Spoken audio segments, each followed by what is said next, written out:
O GP do Canadá é um clássico do calendário da Fórmula 1.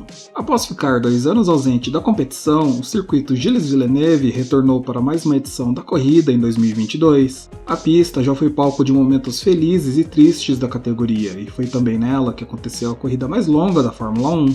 O traçado atual é fruto de várias mudanças que transformaram uma pista relativamente travada em uma das corridas mais rápidas a serem disputadas durante o ano.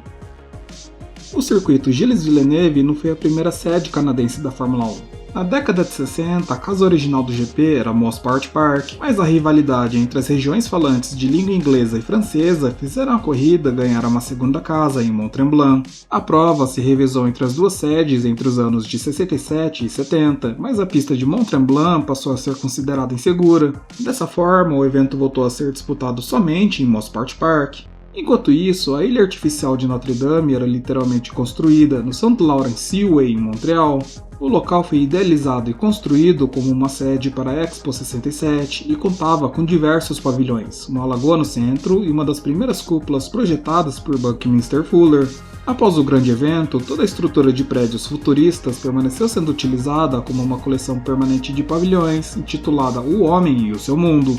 Com o passar do tempo, o interesse do público pela atração foi diminuindo, ao mesmo tempo em que as condições e financiamentos para manter o local aberto iam ficando escassas. Para receber a Olimpíada de 1976, uma pista de remo foi construída ao longo da ilha e novas estradas passaram a ligar diferentes áreas do local. Após a utilização como sede do remo e da canoagem nos Jogos Olímpicos, a ilha de Notre Dame ficou novamente sem uso. Em 1977, Mosport recebeu a última corrida de Fórmula 1 de sua história, após anos de reclamações acerca da segurança e da infraestrutura. Com Gilles Villeneuve fazendo cada vez mais sucesso na Fórmula 1, o Canadá precisava ter uma corrida no calendário, mas a organização não tinha financiamento nem tempo suficiente para erguer um circuito do zero. A solução encontrada foi a de utilizar a ilha de Notre Dame para disputar a corrida. Roger Penrose, projetista conhecido no mundo do automobilismo, foi escolhido para levar o projeto à frente, e aproveitando parte das estradas e infraestrutura já existentes no local, o projeto custou apenas $2 milhões e rapidamente saiu do papel. Em 8 de outubro, o traçado recebeu o primeiro GP de Fórmula 1. O piloto da casa, Gilles Villeneuve, ainda não havia conquistado a sua primeira vitória na categoria e não podia haver lugar melhor para conquistá-la do que em Notre Dame. Em frente a arquibancadas lotadas, inclusive com a presença de Pierre Trudeau, o primeiro-ministro canadense, Villeneuve levou sua Ferrari para a vitória. Jody Scheckter e Carlos Reutemann completaram o pódio.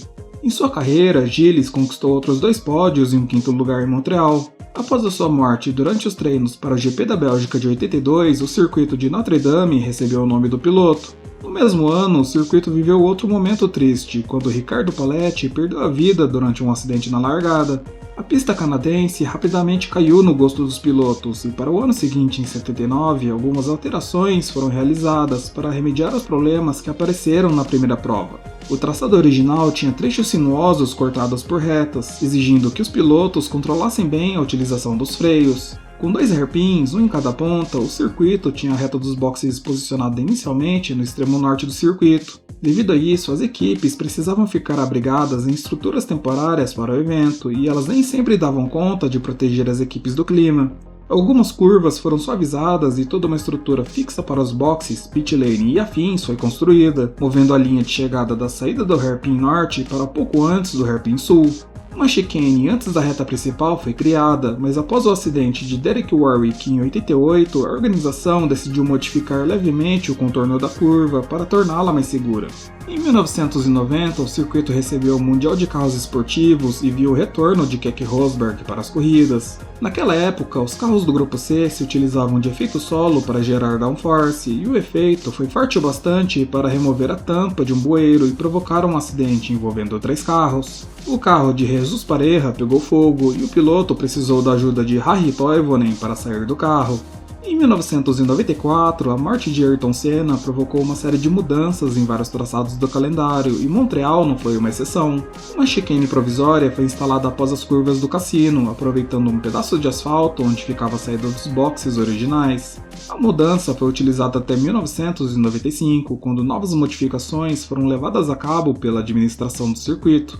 As curvas do cassino foram removidas e deram lugar a uma grande reta, e a chicane antes da reta principal foi estreitada. Após os acidentes de Hill, Villeneuve e Schumacher, o trecho ficou conhecido como Muro dos Campeões. A pista permaneceu inalterada até 2002, quando recebeu a sua última grande modificação, feita dessa vez para aumentar a segurança.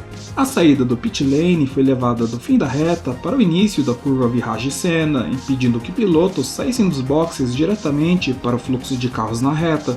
O hairpin da curva 10 também foi alterado, sendo recuado em direção à pista. Dessa forma, foi possível instalar uma área de asfalto no lugar da caixa de brita, permitindo aos pilotos retornar à pista em caso de erro. O Muro dos Campeões também foi movido para o lado e uma parte dele deu espaço a uma barreira de pneus. O circuito, que antes havia recebido apenas a Fórmula 1, algumas provas da Fórmula Atlantic e da F1600 canadense, passou a atrair olhares de outras competições. O layout foi utilizado pela Champ Car, pelo Campeonato de Esportes americano e até pela NASCAR. No caso da Champ Car, a corrida aconteceu durante os anos de 2002 a 2006. O compartilhamento da pista aconteceu até 2013, quando ela se tornou novamente exclusiva da Fórmula 1 e de categorias de apoio, como a F1600, a Ferrari Challenge e a Porsche Cup. Durante os anos de 2020 e 2021, o traçado deixou de receber a Fórmula 1 devido aos efeitos da pandemia. O GP do Canadá só foi retornar ao calendário em 2022, com vitória de Max Verstappen. O evento disputado na ilha teve 24 pilotos vencedores, com Lewis Hamilton e Michael Schumacher empatados com 7 vitórias cada um. Dentre os vitoriosos, algumas conquistas merecem destaque. Jean Alesi conquistou a sua única vitória na carreira pilotando o carro 27 da Ferrari em 95. Essa era a mesma numeração utilizada por Gilles na equipe italiana. Outro que obteve uma vitória na carreira foi Robert Kubica em 2008. Piloto da BMW Sauber, o polonês havia sofrido um grave acidente na entrada do hairpin um ano antes, em 2007. O piloto tocou em Jarno Trulli na volta 26 e após atingir a grama, o carro acabou sendo lançado em uma mureta de concreto. Kubica sofreu uma desaceleração equivalente a 75 G de força. Atendido ainda na pista e levado ao hospital, o piloto ficou de fora do GP dos Estados Unidos e só foi retornar na etapa seguinte, na França. Outra corrida histórica foi disputada em 2011. Sob intensa chuva, a etapa teve início atrás do safety car e Jenson Button da McLaren acabou tocando em seu companheiro Lewis Hamilton na reta principal. Na volta 26, a corrida foi interrompida e o reinício só foi realizado 2 horas depois. Button se envolveu em um outro acidente na volta 37 e acabou caindo para a última posição. A partir dali, o britânico deu uma aula na pista, saindo de 21º para as primeiras colocações. Após ultrapassar Mark Webber e Schumacher, Button era o segundo colocado na volta 65 e na última volta o piloto da McLaren aproveitou um erro de Sebastian Vettel e venceu a corrida. Embora tenha sido campeão da Fórmula 1 em 1997, o filho de Gilles Villeneuve, Jacques Villeneuve, nunca venceu no circuito. Se você gostou do vídeo e quer mais informações sobre Fórmula 1, Indy, entre outros, inscreva-se no canal. Dúvidas, sugestões ou dicas são sempre bem-vindas, deixe aqui nos comentários. Até a próxima!